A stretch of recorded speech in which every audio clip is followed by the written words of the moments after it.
하루를 여는 새벽성 기도의 시간입니다. 오늘은 오스왈드 챔버스의 주님은 나의 최고봉 중 영적 회복이라는 주제로 함께 말씀을 나누겠습니다.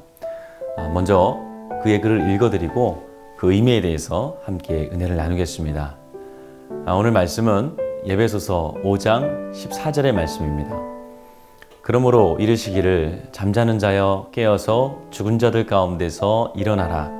그리스도께서 너에게 비추시리라 하셨느니라. 모든 출발점마다 성령의 영감이 있는 것은 아닙니다. 누구라도 당신에게 일어나라, 의기소침한 마음을 잡아서 밖으로 집어던지고 앞으로 나아가라고 말을 할 수 있습니다. 이러한 출발점은 일반적으로 인간적인 것입니다. 그러나 성령께서 오셔서 일어나라 라고 말씀을 하실 때는 효력이 나타납니다. 그때의 출발점에는 영감이 있습니다. 어렸을 때 우리에게는 많은 꿈과 소망이 있었습니다.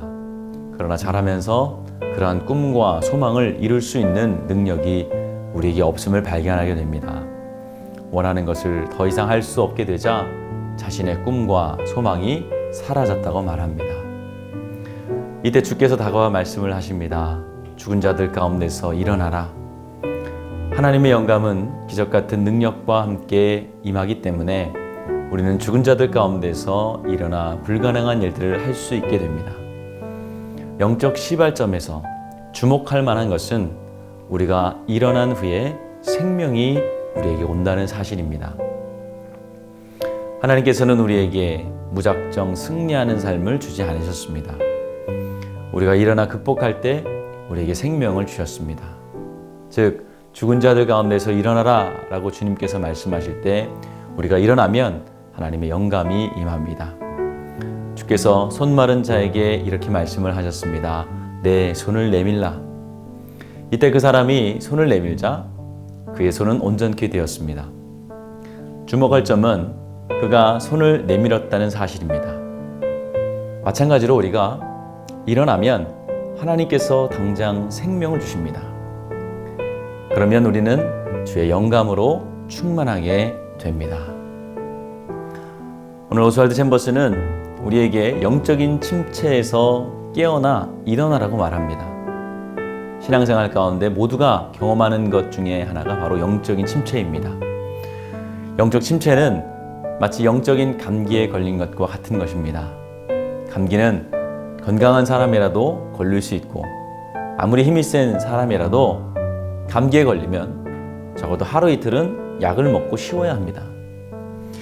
이처럼 영적 감기에 걸린 사람은 자신도 어쩔 수 없는 깊은 무기력과 낙심에 빠지게 됩니다.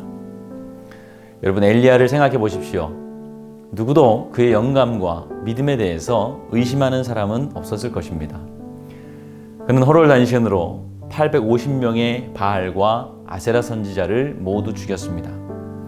그가 기도할 때 하늘에서 불이 내려오기도 하고 가뭄이 오기도 하고 비가 오기도 할 수 있었습니다.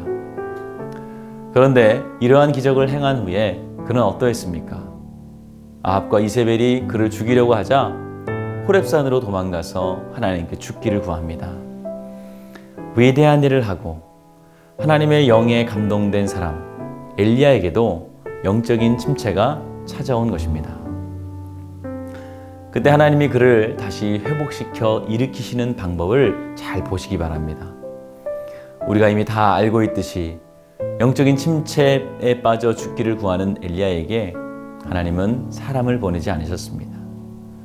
친한 동료나 믿음의 선배를 보내서 그를 타이르거나 혼을 내어서 다시 사역을 하게 한 것이 아닙니다. 단지 세미한 음성 가운데 하나님께서 그를 만나 주셨습니다. 그리고 엘리야는 그 음성을 듣고 하나님의 말씀에 순종했던 것입니다. 사랑하는 성도 여러분, 우리의 영혼을 회복시킬 수 있는 분은 오직 하나님이십니다. 사람의 말과 위로가 때로는 우리를 일으켜 세울 수 있지만 그러나 그 위로는 오래가지 못합니다. 오직 주님만이 우리에게 일어나라 말씀하실 수 있고 그 말씀이 우리에게 능력이 되는 것입니다. 하나님은 우리에게 오늘도 이렇게 말씀하십니다. 사랑하는 아들아, 사랑하는 딸아, 일어나 함께 가자. 이 음성에 우리는 반드시 응답해야 됩니다. 말씀에 반응해야 됩니다.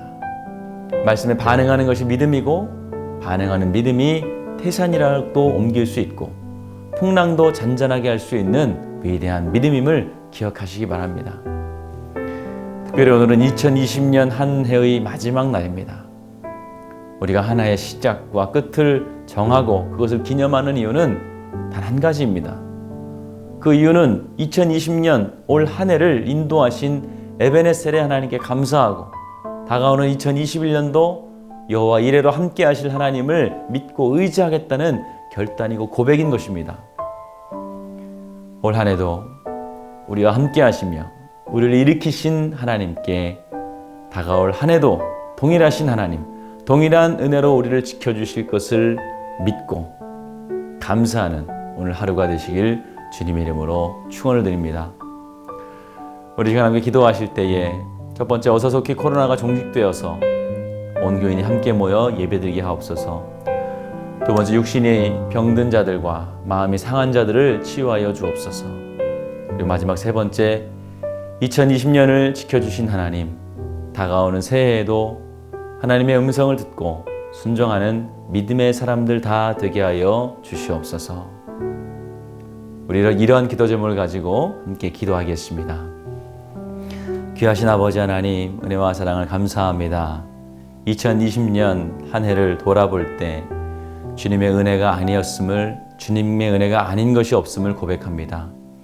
주의 은혜 아니면 우리가 살아갈 수 없음을 오늘 이 2020년 마지막 날에 다시 한번 주님께 고백합니다.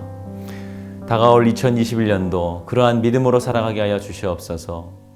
때로 우리에게 영적인 위기가 찾아오고 영적인 침체가 찾아올 수 있지만 그 가운데 나에게 힘을 주시고 나를 일으키실 수 있는 분이 오직 하나님임을 다시 한번 고백하고 믿음으로 일어서는 귀한 성도들 다 되게 하여 주시옵소서.